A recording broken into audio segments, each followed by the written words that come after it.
I'd spent 12 years doing underwater salvage work in the Gulf of Mexico, and most of that time was paperwork. Photographing debris fields, filling out federal forms, making sure coordinates matched what somebody in an office 2 states away thought they should match. I was good at it because I didn't panic underwater and I didn't ask questions above it. Marshall thought I was wasting my time with that work. My brother had opinions about most things I did, which was fine because I didn't usually listen to them. He was a marine biologist at the University of Washington, which meant he got excited about things I'd learned to treat as data points. When he called me in March and said he'd secured me a NOAA contract for a survey job near the Pribilof Islands, I figured it was another one of his projects that would turn into 2 weeks of cold water and nothing unusual. The sonar signature's too regular, he told me on the phone. It's not geological. Probably is, I said. Jeff, I'm looking at the data right now. It's got right angles. Sonar does weird things up there, you know that. He went quiet for a second. Then he said, just come look at it. That was March. By April, I was on a chartered research vessel in the Bering Sea, wearing 3 layers under my dry suit, and watching Marshall pace the deck with a waterproof notebook he'd already filled halfway. The vessel was called the Stellar, which I'm pretty sure was somebody's idea of a joke. 50 feet long, retrofitted for survey work, staffed by a rotation crew who looked like they'd rather be anywhere else. I didn't blame them. The weather was bad in a consistent, unrelenting way that made you forget what being warm felt like. Matt Walker ran the dive operations. Norwegian guy, maybe 52, with close-cropped silver hair and the kind of build you get from 20 years of physical work in cold water. He didn't talk much, which I appreciated. When he did talk, it was in this flat, deliberate cadence that made everything sound like a formal statement. He'd been running survey operations in Alaskan waters longer than I'd been diving professionally, and he had that look people get when they've seen enough things go wrong that they've stopped being surprised by it. The first 3 days were exactly what I'd expected. We ran sonar passes, dropped markers, took water samples. Marshall kept insisting the readings were unusual. I kept telling him to wait until we got eyes on it. The coordinates were about 40 feet down, which wasn't deep, but the visibility was bad and the current was worse. Standard Bering Sea conditions. Nothing I hadn't worked in before. Marshall went down first on day 4. That was around 11 in the morning. I was on deck going through my pre-dive checklist when he suited up, and I remember thinking he looked too eager. He had that energy he got when he thought he was about to prove something. Don't touch anything, I told him. I'm a scientist, Jeff. I know how to document a site. I'm serious. You see something weird, you take pictures, and you come back up. He gave me this look, half annoyed and half amused. You're not my supervisor. No, but I've been doing this longer than you. Matt was standing a few feet away, checking Marshall's gear connections. He didn't say anything, but I saw him glance at me, just for a second. Then he went back to the checklist. Marshall went over the side at 11:20. The plan was a 30-minute survey dive, photographs and video, then back up to review the footage before I went down. Standard procedure. I went below deck to double-check my own equipment and grab something that passed for coffee on the Stellar. Tasted like burnt metal, but it was hot. I came back up at 11:55. Marshall should have been surfacing. He wasn't. Matt was standing at the dive ladder, looking at his watch. 2 other crew members were on deck, a guy named Eric and a woman whose name I never learned. She was holding the safety line. It wasn't taut. "He's late," Matt said. Not to me specifically, just stating it. I walked over to the ladder. "How late?" 5 minutes. That wasn't unusual yet. Divers ran over sometimes. Current could slow you down, or you'd spot something worth an extra few photographs. I wasn't worried at 5 minutes. At 10 minutes, I started checking my gear. At 15 minutes, Matt called it and reached for the radio. That's when Marshall surfaced. Not at the main ladder. At the secondary one, on the starboard side, which nobody used because the current pushed you away from it. I saw him break the surface, one hand on the lowest rung, and I started moving before I'd fully registered it was him. Matt got there first. Marshall pulled his regulator out. I was close enough to see his face. He looked fine. Not panicked, not injured, just focused on something I couldn't see. "There's a structure," he said. His voice was clear, calm. "It's not a wreck." Matt said, "Come up." Marshall looked at him. Then he put the regulator back in, let go of the ladder, and dropped under. I stopped moving. Just for a second. My brain was trying to process what I'd just seen, and it wasn't making sense. Divers didn't do that. You didn't surface, deliver half a report, and go back down without coordinating with your supervisor. That wasn't protocol. That wasn't anything. Matt turned to look at me. His face hadn't changed, but something in his eyes had. He looked uncomfortable. Not surprised. Uncomfortable? The kind of look you get when something you were hoping wouldn't happen just did. "How long ago did he surface?" I asked. Matt checked his watch. 40 seconds. "How much air does he have?" "Maybe 20 minutes. Less if he's moving hard." I was already walking toward my gear. Matt followed me. "You're not going down yet," he said. "Yeah, I am." We wait 15 minutes, standard procedure. He just went back under without clearance. That's not standard anything. Matt didn't argue. He just stood there, watching me pull my dry suit on. I could feel him deciding something. Then he said it was a structure. I heard him, not a wreck. I heard that too. Matt was quiet for a second. Then he said, "I've run operations here for 20 years. You find wrecks, you find geology, you don't find structures." I stopped what I was doing and looked at him. He wasn't being dramatic. He was just stating a fact, the same way he'd state a depth reading or a compass bearing.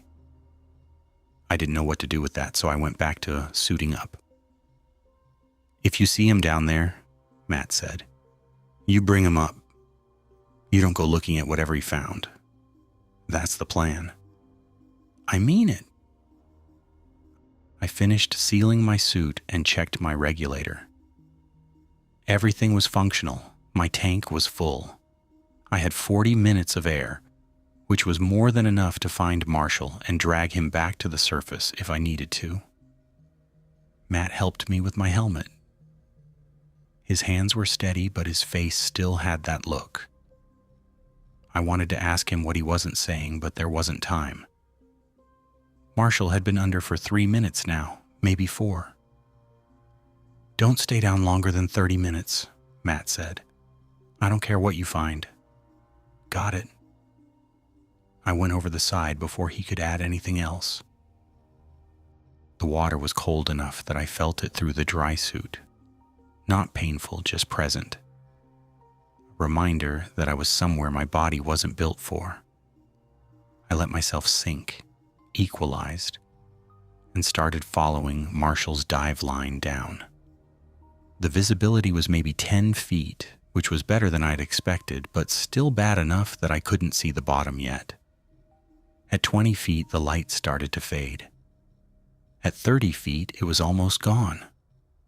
I switched on my headlamp and kept descending, one hand on the line, watching the depth gauge on my wrist. 35 feet, 40 feet. That's when I lost visibility completely. Not gradually, just gone.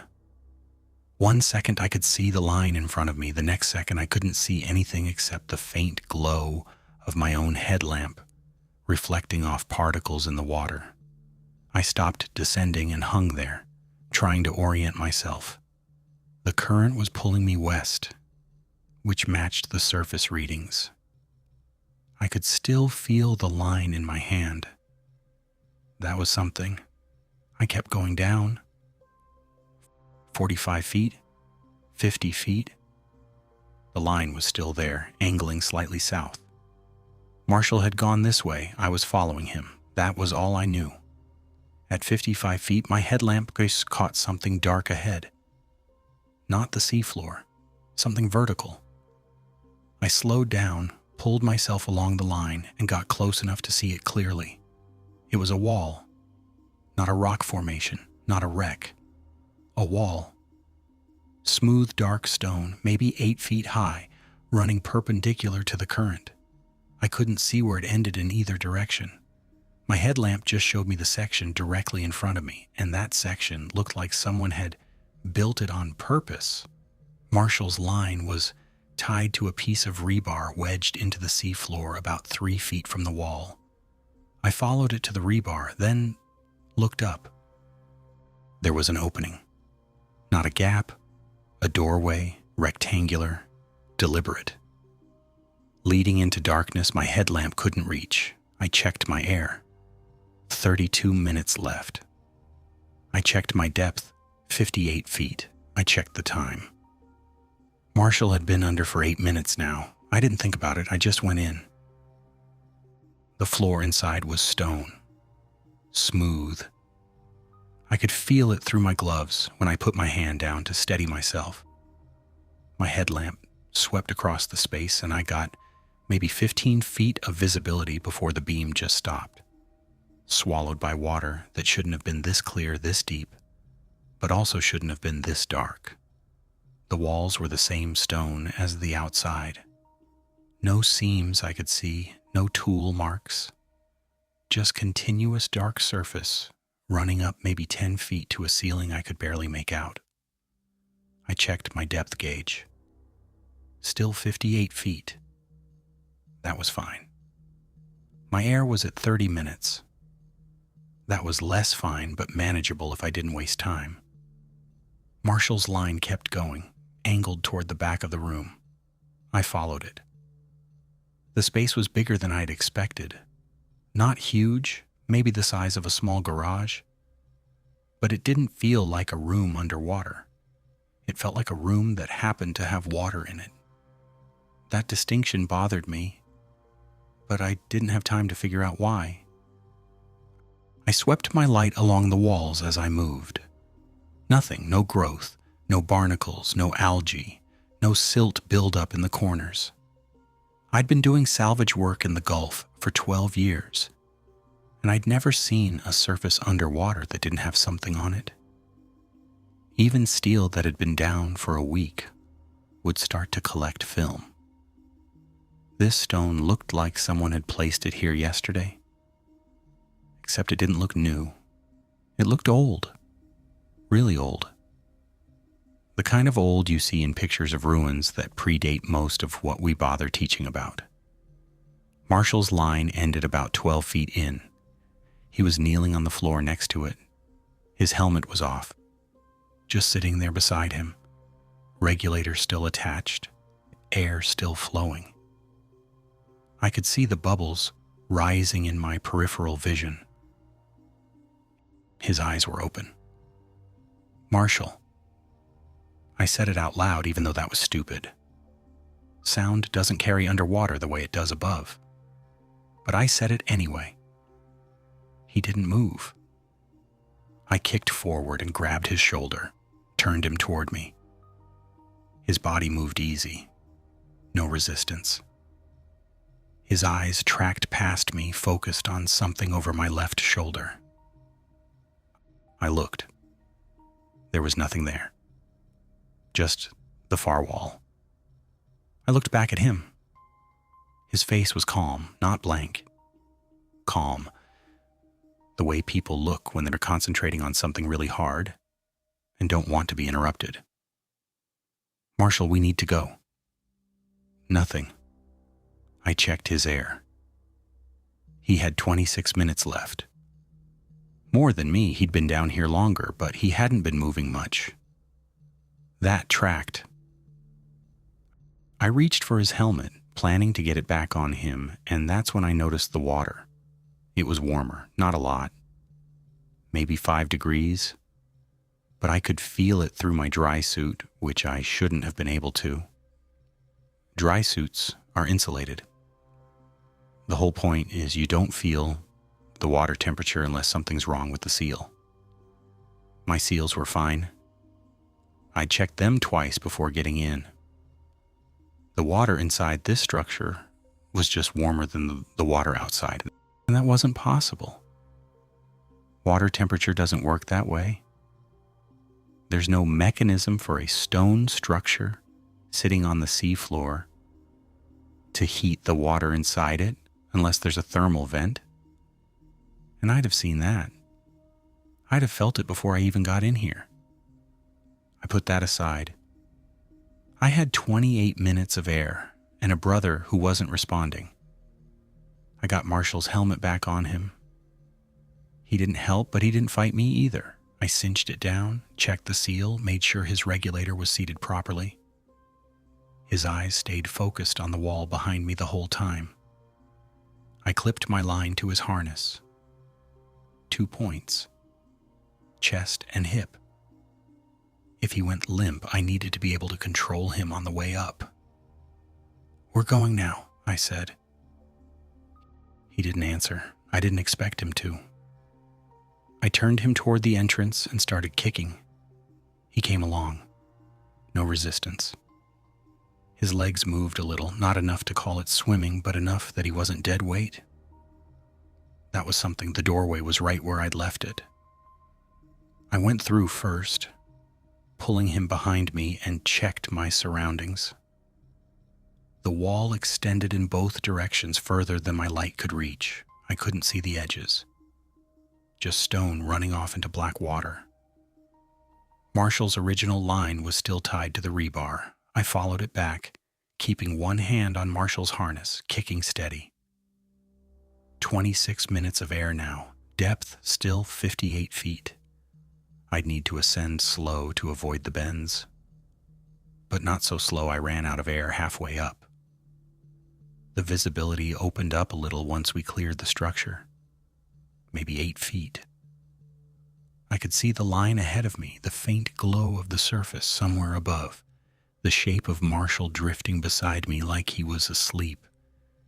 At 40 feet, I stopped and held position for 2 minutes. Safety stop. Marshall's training would have drilled that into him, same as mine. I didn't know if he was processing anything right now, but I wasn't going to skip it and risk nitrogen buildup in his blood. His eyes were still open behind his mask, still looking at something I couldn't see. I checked my air. 22 minutes. At 20 feet, I stopped again. Another 2 minutes. Marshall's bubbles rose past me in a steady stream.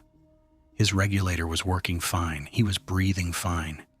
Everything was fine except the part where he wasn't responding to anything I did or said. I could see the hull of the vessel now. Dark shape above us, blocking out a section of the lighter water near the surface. I aimed for the dive platform on the stern and kicked us up the last stretch. My head broke the surface at 18 minutes of air remaining. I pulled my regulator out and yelled for Matt. He was already there, leaning over the platform rail, reaching down. His face had that look people get when they've been waiting for bad news and just got confirmation. "He's breathing," I said. "Help me get him up." Matt didn't ask questions.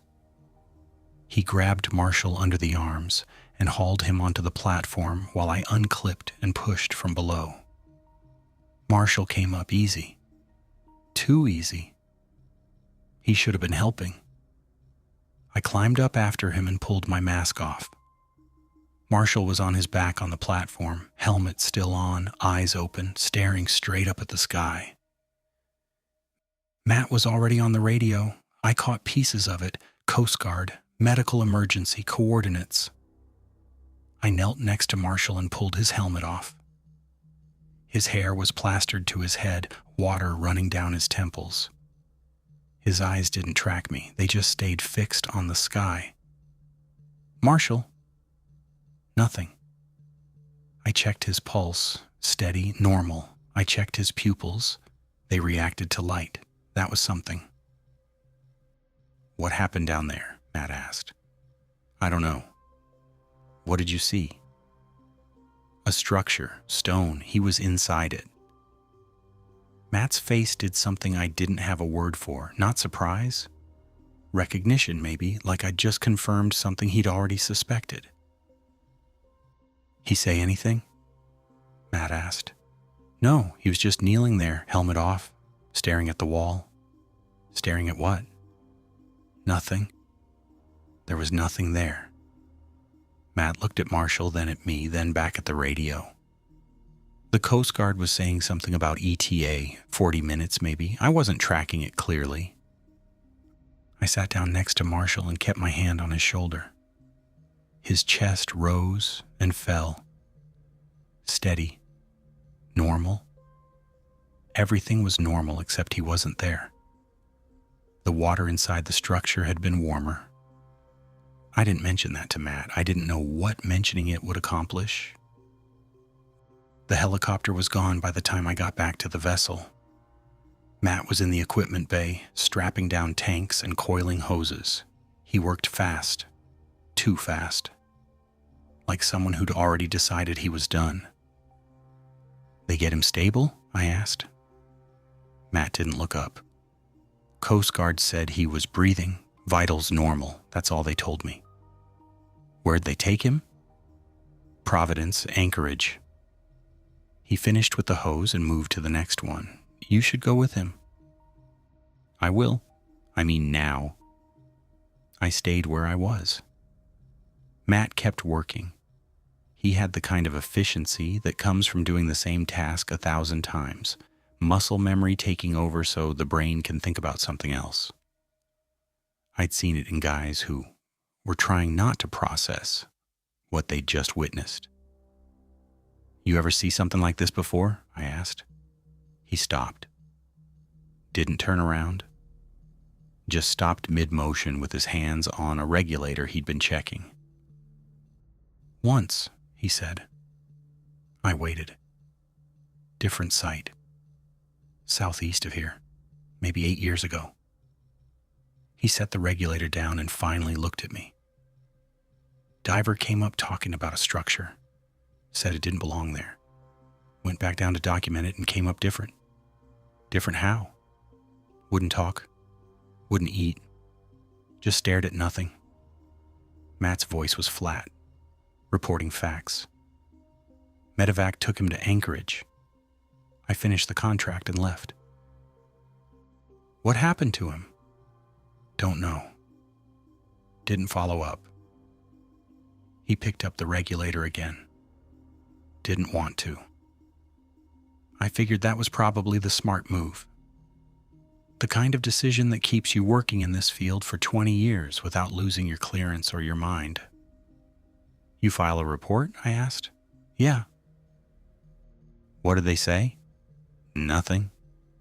Got a form letter 6 weeks later saying the site was under administrative review.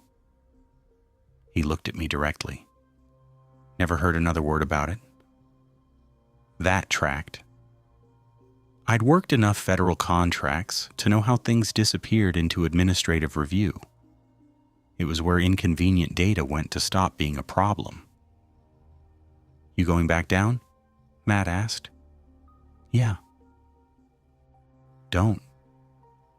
It wasn't advice, it was the tone people use when they want to be on record, when they need to be able to say later that they told you not to do the thing you're about to do anyway. Noted, I said.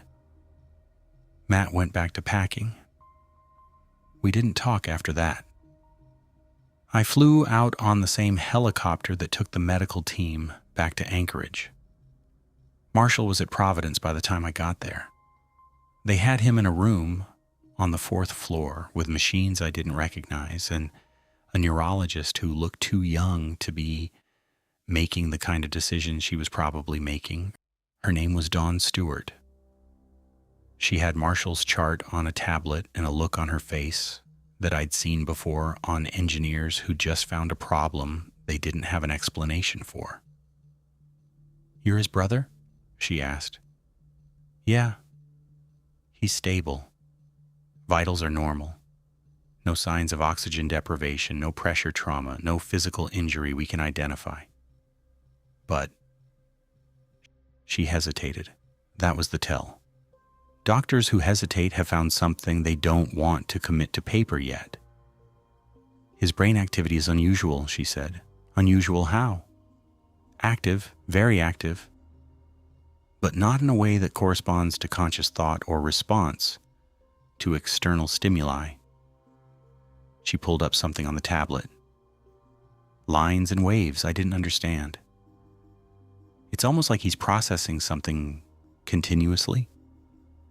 But he's not responsive to verbal cues, physical contact, or visual stimuli." "What does that mean?" "I don't know yet."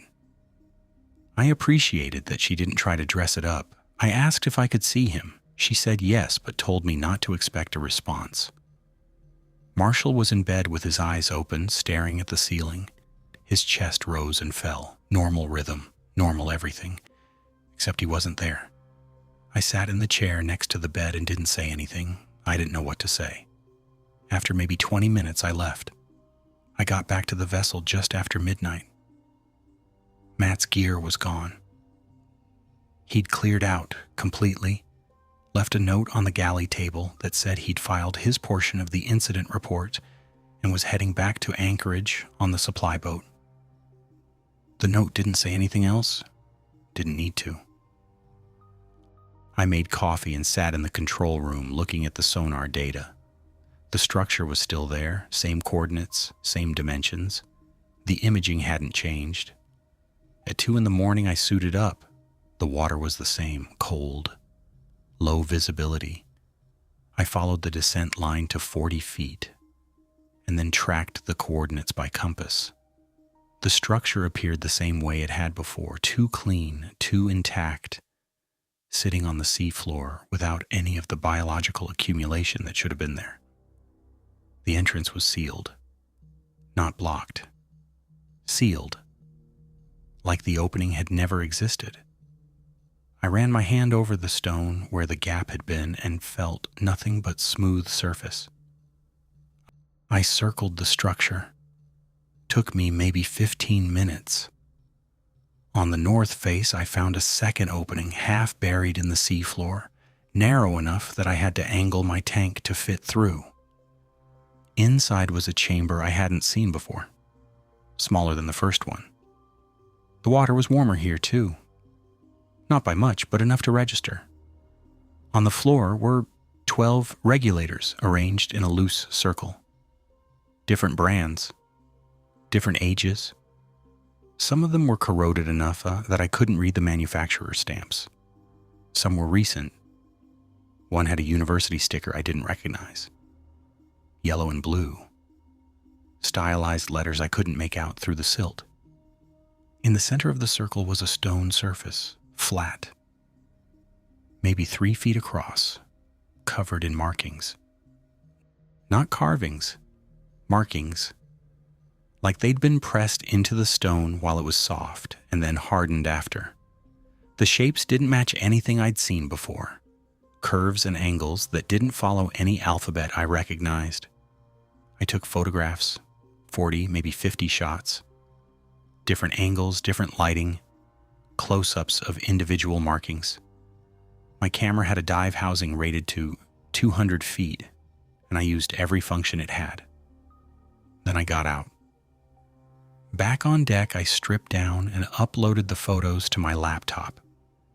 The images were clear, sharp enough to see the detail in the stone. I didn't know what I was looking at, but I knew someone would. I spent the next 6 hours going through dive incident reports. No AA kept a database.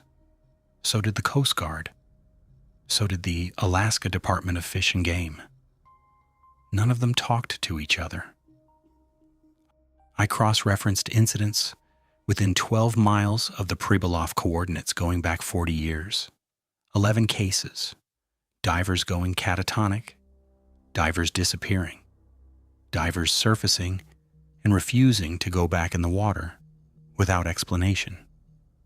Filed across different agencies, different years. No cross-references, nobody had connected them. I'd connected them in an afternoon. I wrote it all down. Dates, names, coordinates, agencies. Built a spreadsheet with columns for incident type and outcome. Most of the outcomes were listed as unresolved or under review. At 8 in the morning, I sent the photographs to Josephine Grant. She was a linguist at the University of Alaska Fairbanks, specialized in pre-contact Pacific Rim cultures. I'd found her name in a paper about Aleutian artifact recovery. She'd published maybe 3 articles on script fragments pulled from deep water sites in the 70s. The kind of work that gets filed in obscure journals and doesn't get cited much. I didn't know if she'd respond. I sent the email anyway, then I waited. She called 2 hours later. I was still at the desk in the hotel room, staring at the spreadsheet. 11 incidents, 40 years. The phone rang and I picked it up without checking the number. Jeffrey Cruz? Her voice was clipped. Fast. Like she'd been thinking about this call the whole time and had already decided how much time she could afford to spend on it. Yeah. Josephine Grant. You sent me photographs. I did.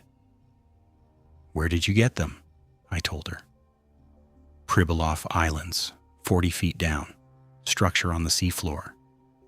My brother went inside and didn't come back out the same. She didn't say anything for a second. I heard papers rustling, then she spoke again, quieter this time, but still moving fast. The markings match a script found on artifacts pulled from deep water Aleutian sites in the 70s.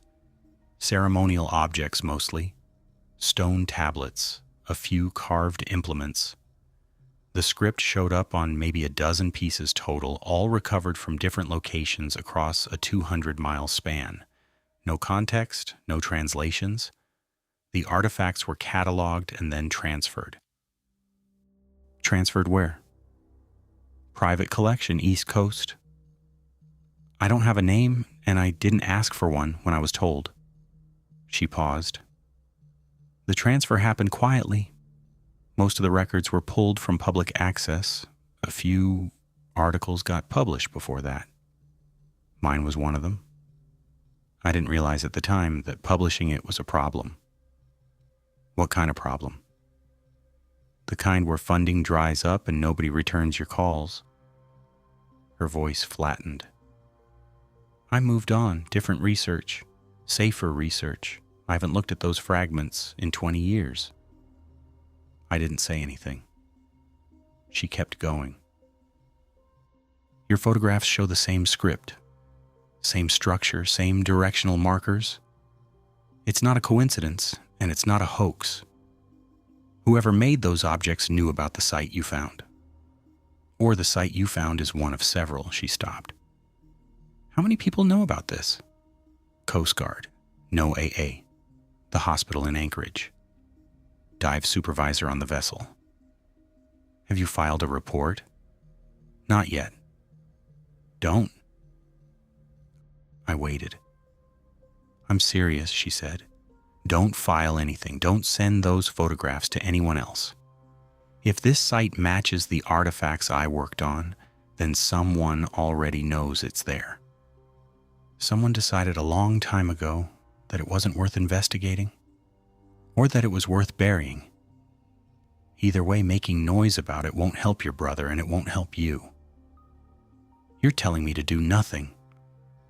I'm telling you that I spent 5 years trying to get access to those artifacts after they were transferred, and all I got was polite refusals and a very clear suggestion that I stop asking.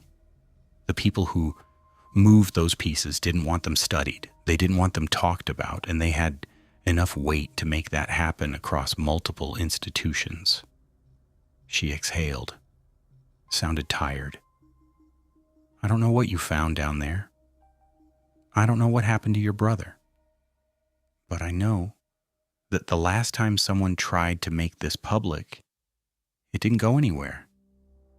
It just ended careers. Whose career? Mine, she said, and I only wrote 3 articles.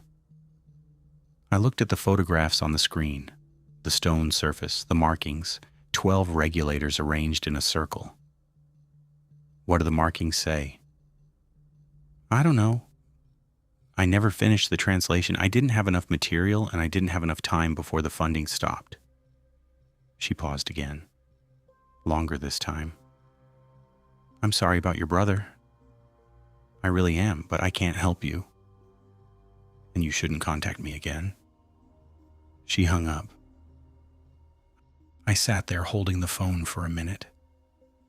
Then I put it down and looked at the email I'd sent her. She'd opened it 2 hours ago and called me immediately. That meant something. It meant she'd recognized the script right away. It meant she'd known exactly what I was looking at and exactly why it mattered. And then she'd told me to stop. I understood what that meant. The structure had been found before. People in positions to act had chosen not to. Knowing about it hadn't helped anyone. I closed the laptop. Marshall was transferred to Seattle 3 days later. Providence had done everything they could, and Dr. Stewart said a long-term care facility made more sense than keeping him in a hospital bed. She didn't say long-term care for what. Nobody was saying that part out loud yet. I flew down with him, rode in the ambulance from the airport to the facility.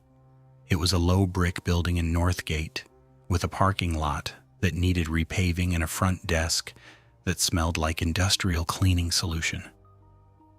The woman at the desk was probably 60.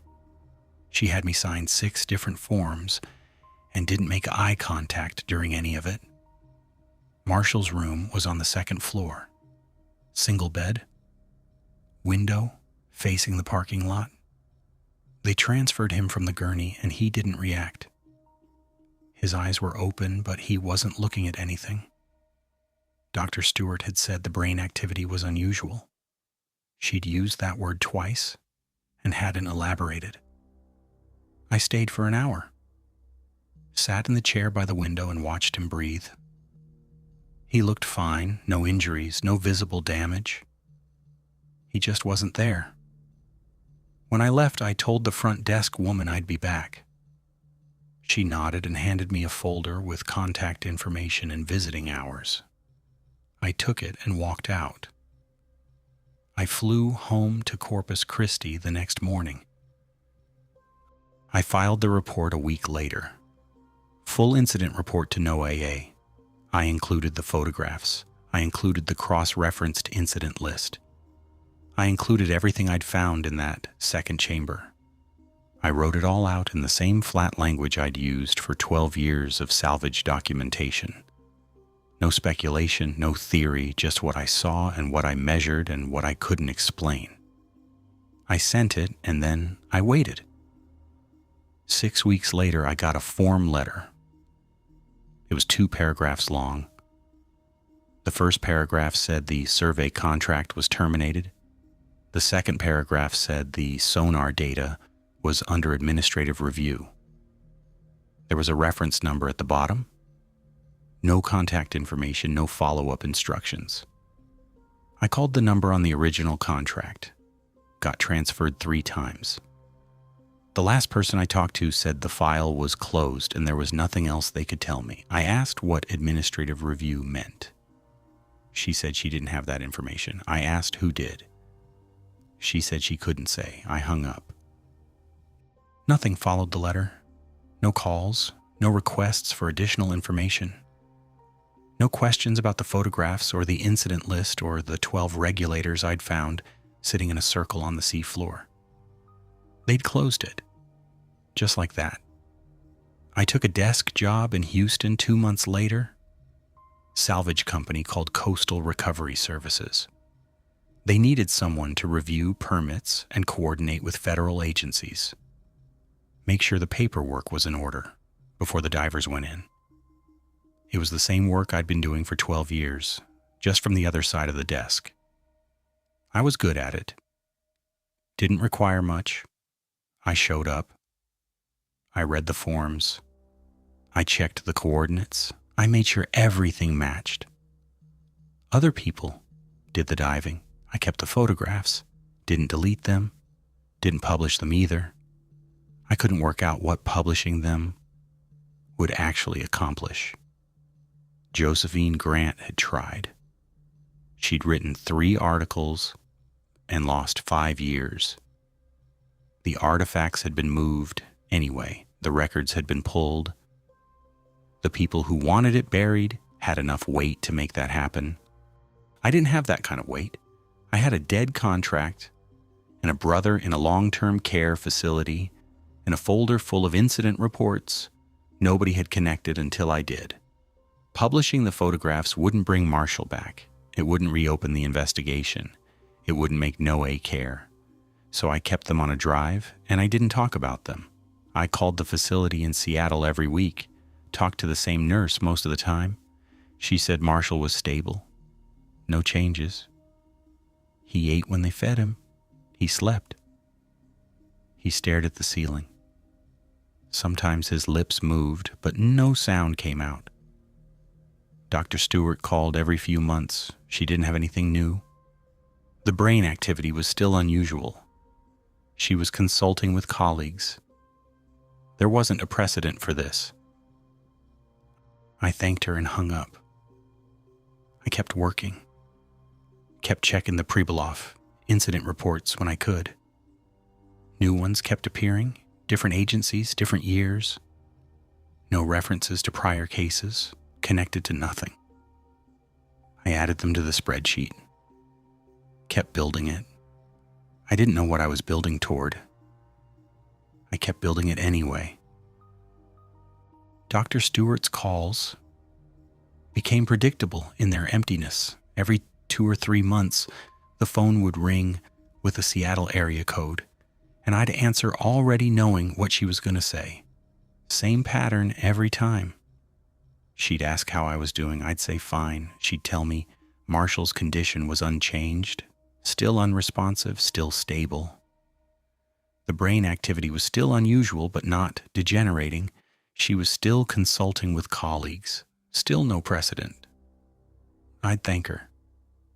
She'd apologize for not having better news. We'd hang up. The calls lasted maybe 3 minutes. I kept working. The salvage company in Houston had me reviewing permit applications for offshore operations, making sure coordinates were filed correctly, checking that environmental impact statements, matched the actual dive sites. It was the kind of work that required attention but not thought. I was good at it because I'd spent 12 years doing the opposite end of the same process. I knew what mattered in the field and what was just paperwork theater. Most days I sat in a climate-controlled office looking at spreadsheets and satellite imagery and marking up PDFs with comments nobody read closely. It was fine. It paid. It didn't ask anything from me I couldn't give. At night, I went back to the apartment I was renting in Montrose and opened the laptop and checked the federal databases. NOAA incident reports, Coast Guard records, commercial dive safety filings. I had alerts set up for anything filed within 20 miles of the Pribilof coordinates. Most weeks there was nothing. Some weeks there'd be a report that didn't fit the pattern. Equipment failure, weather delay, routine stuff. But every few months something new would show up that matched. A diver surfacing disoriented and unresponsive after a depth survey. Transported to Dutch Harbor. No clear cause. Recovered after 72 hours with no memory of the incident. A commercial crew reporting a missing team member during a cable inspection dive. Body never recovered. Investigation closed due to insufficient evidence.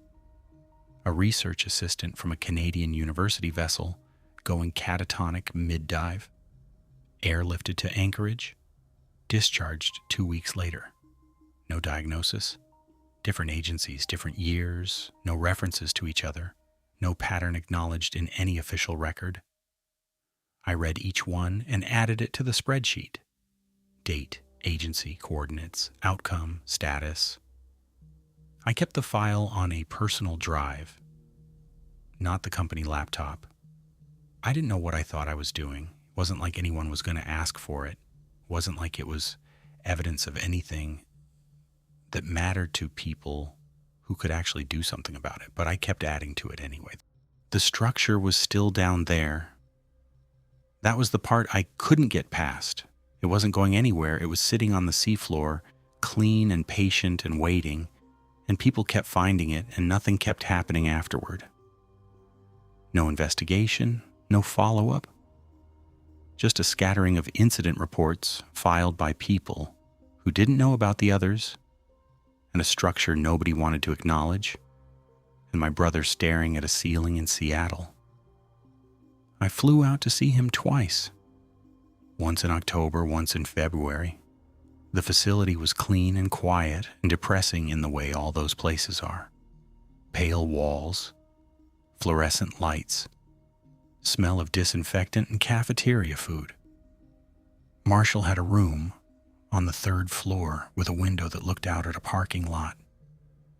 He was in the bed by the window, lying on his back with his eyes open. Same position both times. The nurse told me he was doing well, eating regularly, no infections, no physical decline.